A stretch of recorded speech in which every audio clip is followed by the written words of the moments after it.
Salam jumpa kembali sobatku semuanya dimanapun berada. Di konten kali ini atau di sharing kegiatan maupun pengalaman saya kali ini atas permintaan dari teman-teman pemula di luar sana agar bisa juga sharing pengalaman atau kegiatan seputar pekerjaan yang ada saat ini, yaitu di perusahaan tambang nikel.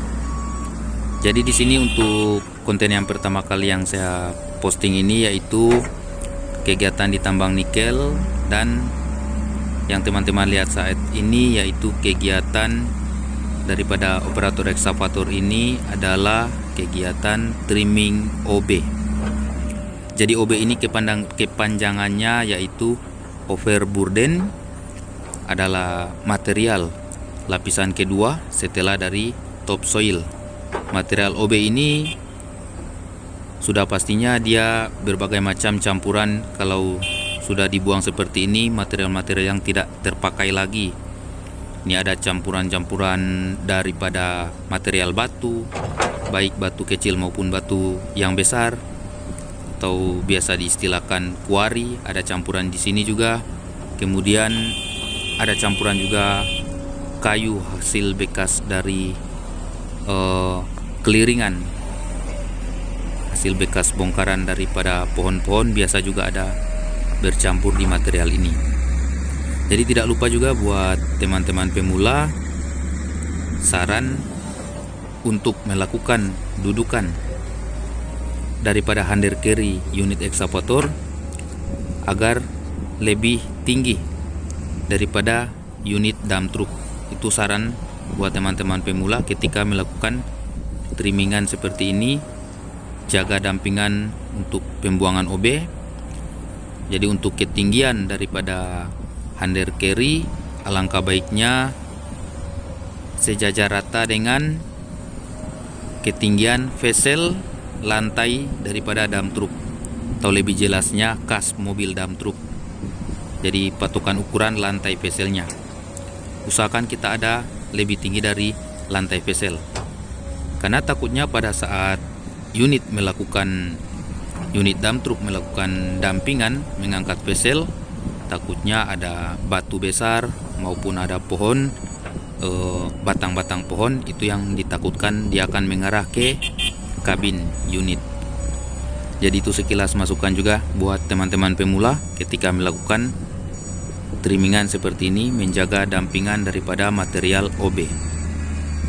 Dan tidak lupa juga buat teman-teman untuk unit juga dipastikan ya, dari unit ekskavator dipastikan ada klakson. Jadi harus ada kode-kode klakson juga untuk cara-cara menghentikan mobil DT pada saat dia sementara mundur mengarah ke kita. Kalau untuk saya pribadi, saya sering menggunakan kode-kode klakson pada saat DT mundur. Kita hentikan di mana posisi DT akan mundur, kita tahan klaksonnya agak lama agar dia berhenti. Setelah dia berhenti, kemudian kita melakukan posisi menggaruk vesel dump truck. Jadi sarannya buat teman-teman harus juga dikurangi material yang ada di dalam vesel dump truck. Kalau sudah kita pastikan aman, kita garuk setengahnya dulu dari atas vesel paling ujung, paling depan, kita garuk sampai di pertengahan. Kalau dipastikan sudah bersih, kemudian kita klakson 2 kali. Klakson 2 kali itu untuk kode maju. Klakson 2 kali kode maju untuk dump truck. Kalau sudah selesai kita kasih kode maju, kita bisa kasih kode juga 1 kali klakson untuk dia berhenti. Setelah dari situ, kalau kita rasa sudah pas, sudah selesai material terbuang, kemudian dilanjutkan dengan klakson yang panjang atau istilahnya klakson lama. Tahan yang lama klakson biar driver DT-nya paham kalau yang mana material di dalam vesel itu sudah selesai terbuang semuanya. Itu juga ya sekilas masukan buat teman-teman.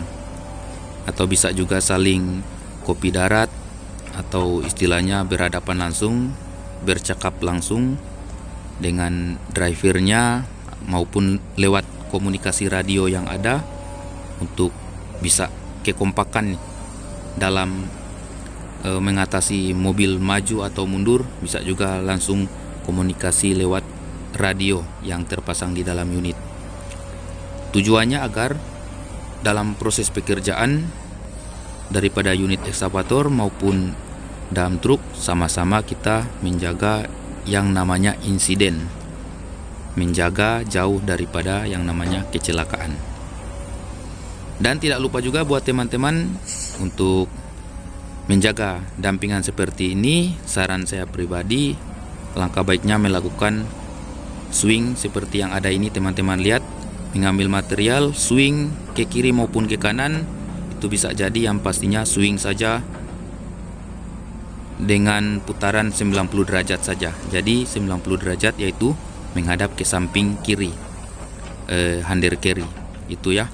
Jadi proses kita melakukan trimmingan tidak lama-lama, karena takutnya juga kita menghadapi jumlah unit dump truck itu berbagai macam sesuai keadaan di lapangan. Ada yang kita tangani per hari itu 3 unit, bisa 5 unit, bahkan ada sampai 10 unit itu.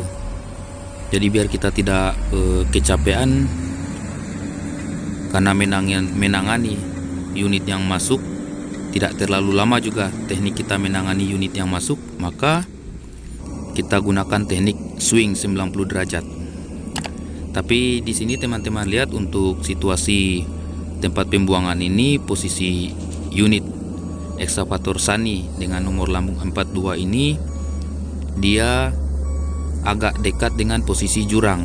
Jadi material ini tinggal di swing 90 derajat untuk dibuang ke arah jurang itu.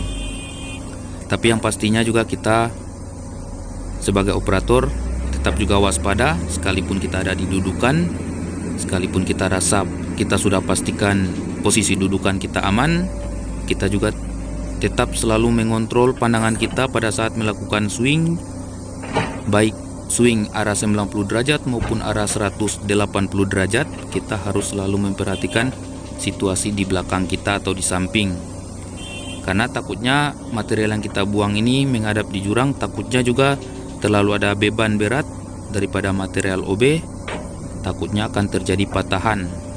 Nah, kalau tiba-tiba patah ini pinggiran jurang gunung ini, itu juga ditakutkan kalau kita tidak sempat lari atau menghindar, itu yang sangat beresiko juga untuk kita operator maupun berdampak pada mobil dump truck lainnya. Jadi seperti ini yang teman-teman lihat saat ini.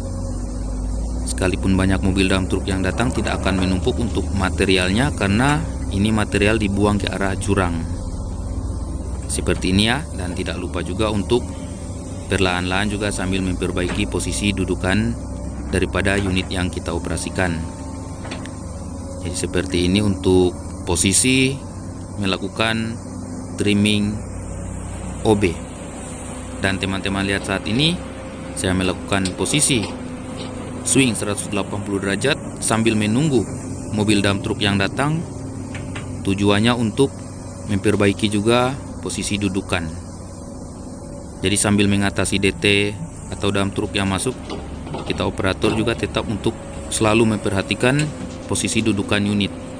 Usahakan kita melakukan trimmingan tidak miring ke kanan, hander kiri, tidak miring kiri, terlalu miring ke depan atau terlalu miring ke belakang. Usahakan kita dapat posisi dudukan hander kiri itu harus rata.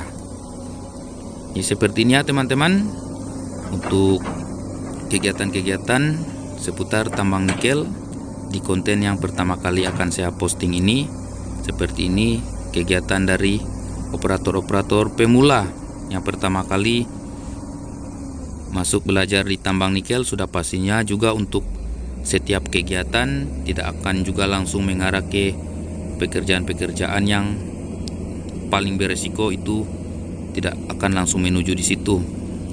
Kita melakukan pekerjaan seperti ini atas perintah dari pengawas di lapangan, dan kita sebagai pemula juga di tambang nikel diberikan juga pekerjaan yang masih ringan-ringan. Jadi seperti ini teman-teman bisa perhatikan, mulai dari kode-kode klakson, jarak antara trek depan atau hander kiri maupun vessel dump truck itu sudah ada jarak yang bisa kita atur.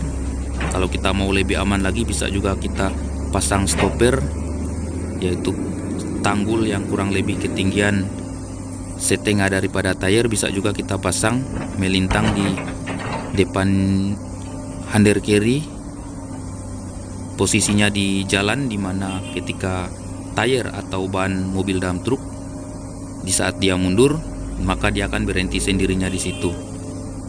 Itu tujuannya juga takutnya ketika seorang driver tidak mendengar klakson daripada operator, itu juga bisa menjaga daripada kita operator. Pemasangan stopper di atas jalan untuk menjaga dump truck dia mundur tidak akan terus mengarah ke kita. Atau bisa juga kita waspada juga, tetap hati-hati, kita jaga juga dengan bucket. Jadi seperti ini teman-teman, pengalaman saya pribadi juga perdana di tambang nikel. Tapi tidak lupa saya posting kegiatan sharing pengalaman untuk teman-teman pemula, karena ternyata bukan hanya saya pribadi juga yang perdana di tambang nikel, banyak juga teman-teman rekan operator kenalan baru saya di tempat saya bekerja saat ini, banyak juga yang sudah lama mengoperasikan unit ekskavator tapi masih perdana juga atau baru bergabung di tambang nikel.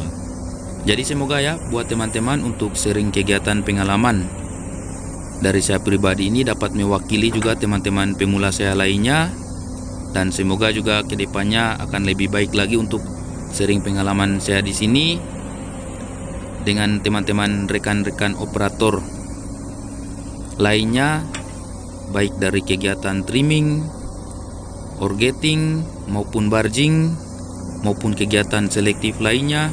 Akan saya usahakan juga buat teman-teman pemula di luar sana untuk sharing pengalaman seperti ini, agar semoga besok-besok teman-teman bisa bekerja di tambang nikel, bisa bergabung, atau siapa tahu bisa bertemu dengan saya, sudah paham benar tentang kegiatan yang sering kami lakukan di lapangan. Jadi seperti ini teman-teman untuk kegiatan trimmingan OB. Jadi di sini teman-teman lihat untuk posisi unit sambil menunggu mobil dump truck yang datang, kita bisa juga santai, istirahat bisa juga. Yang pastinya tetap fokus karena mobil dump truck dia walaupun belum ada yang datang, tapi pastinya juga dia tidak lama-lama. Tapi di sini saya juga inisiatif sambil menunggu dump truck yang datang, bisa juga sambil memperbaiki dudukan daripada unit. Jadi untuk posisi bucket teman-teman lihat ya, seperti di video, harus kita atur posisi bucket, tapi kita juga harus fokus, waspada, dan tetap tangan ada di joystick handle untuk standby. Karena takutnya mobil mundur, ada juga yang tidak sempat mendengar suara klakson, maka bisa kita hentikan juga dengan bucket. Kemudian saran juga buat teman-teman, sebelum vesel diangkat, alangkah baiknya dikurangi satu bucket maupun dua bucket juga bisa jadi, agar mobil dump truck ketika mengangkat vesel dia tidak terlalu berat juga. Kita juga sama-sama menjaga dan menghindari daripada kerusakan unit. Seperti itu ya teman-teman. Jadi pada muatan material ini sangat berat juga di mobil dump truck, maka sebelum vesel diangkat alangkah baiknya kita kurangi 1-2 bucket materialnya, kemudian dia mengangkat veselnya. Jadi bisa juga pakai kode klakson maupun komunikasi lewat radio bisa juga. Karena kami di sini yang bekerja sama-sama menggunakan radio yang terpasang. Jadi ada tetap jalin komunikasi lewat radio demi menjaga keamanan dan keselamatan kerja agar jauh daripada insiden. Jadi seperti ini, dan berhubung ini memang situasi jalan aman, jadi belum melakukan perbaikan jalan. Karena biasanya juga teman-teman pada saat proses melakukan trimmingan begini, posisi dudukan unit di unit ekskavator kita juga sering memperbaiki dudukan kita, tapi tidak lupa kita juga harus memperhatikan dudukan daripada posisi jalan. Maaf ya, bukan dudukan, yaitu posisi jalan. Kita juga harus memperhatikan posisi jalan daripada unit dump truck yang akan mundur. Itu juga harus kita perhatikan Kalau sudah miring ataupun dari drivernya sudah bilang posisi unitnya sudah miring pada saat mundur, jalannya sudah tidak bagus, maka kita juga dari atas dudukan unit bisa juga turun di posisi bawah untuk meratakan jalan, perbaikan, ataupun kita minta stok loading material kuari atau bebatuan untuk memperbaiki jalan yang lubang. Itu juga sekilas tambahnya buat teman-teman. Jadi melakukan perbaikan jalan tetap kita juga yang trimmingan di sini yang memperbaiki jalannya. Tinggal kita minta material untuk dikirim di posisi front dampingan DT. Itu biasa didengar istilah perbaikan jalan dulu di front dampingan DT, maka kita operator yang trimming juga harus memperbaiki jalannya. Itu. Yang pastinya itu semua kembali dari komunikasi dua arah, yaitu dari operator dan juga dari driver. Jadi kalau dipastikan jalan untuk front dampingan DT tetap aman, posisi mundurnya DT tetap aman, maka tetap dijalankan pekerjaan. Tapi kalau posisi front mundurnya mobil DT tidak bagus jalannya, maka tetap juga harus kita hentikan sementara untuk dampingan material OB-nya dan kita lakukan untuk perbaikan jalannya. Jadi teman-teman, seperti ini untuk sharing kegiatan dan pengalaman yang akan saya posting pertama kali ini. Semoga bermanfaat, terkhusus teman-teman pemula dimanapun berada yang penasaran dan ingin belajar bagaimana bekerja di perusahaan tambang nikel. Seperti ini salah satu kegiatan kami di lapangan, dan masih banyak juga kegiatan-kegiatan lainnya yang akan tetap saya posting untuk sesuai permintaan dari teman-teman juga pemula di luar sana. Jadi jika ada kesalahan dalam pengucapan maupun penjelasan tentang teori pekerjaan kegiatan di lapangan, harap dimaklumi, dan saya pribadi juga mohon maaf jika ada beberapa kesalahan teknik yang saya lakukan. Tapi bagaimanapun juga saya tetap berusaha untuk sharing kegiatan dan pengalaman, terkhusus teman-teman pemula di luar sana, karena ini atas permintaan juga dari teman-teman dimanapun berada. Jadi seperti ini, sekian dan terima kasih. Semoga bermanfaat buat teman-teman semuanya dimanapun berada. Terpenting, semangat belajar, tetap fokus, dan selalu waspada. Bahaya ada di sekeliling kita. Sekian dari saya, terima kasih.